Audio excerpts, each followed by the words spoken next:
Would you ever cover your granite countertops with cement plaster? Part 2 of my powder room transformation, countertops and backsplash. Part 1 made a big impact with the vanity and wall trim, but this next part with the tile and the countertop is really going to take it to the next level and push me out of my comfort zone. I chose Zia Tiles for the backsplash. This tile is meant to be imperfect. I thought it would be a really good tile to use for my first tiling experience. I underestimated how hard it would be to back butter every single piece of 2x2 tile, but at least it made a very satisfying time lapse. Also note towards the end, the ice wrap on my head, this obviously gave me a migraine and took multiple days. Even though there's not a ton of space between the tiles, you still have to grout, and grout really does make a huge difference, makes it look so much more finished. All the videos that I watched said to go over it with a damp sponge to remove the excess grout, and it mentioned that it would leave a haze.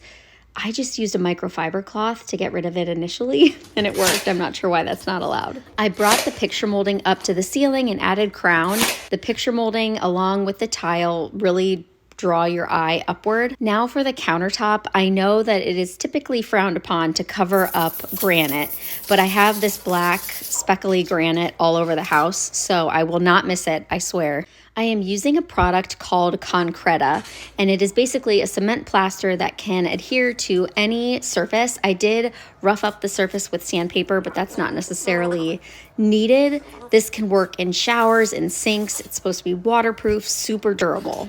You can tint the plaster to other colors.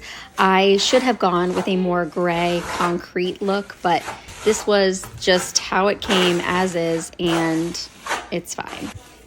As with anything, I always wish that I could do a dry run first for practice, but I figured it out eventually, played around with the amount of water I added to change up the texture.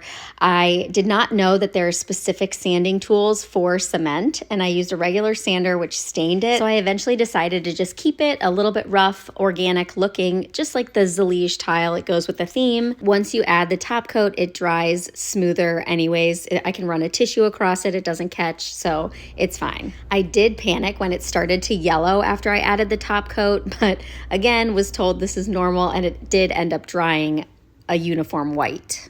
I debated so many mirrors for this space. I wanted to be sure that I had the right choice before I drilled into my newly completed tile. As soon as I was done with the bathroom, I realized that a dark wood, dark walnut mirror would look so good in here because it would tie into the dark brown vanity color. So as soon as I find the right mirror, I am going to be swapping that out.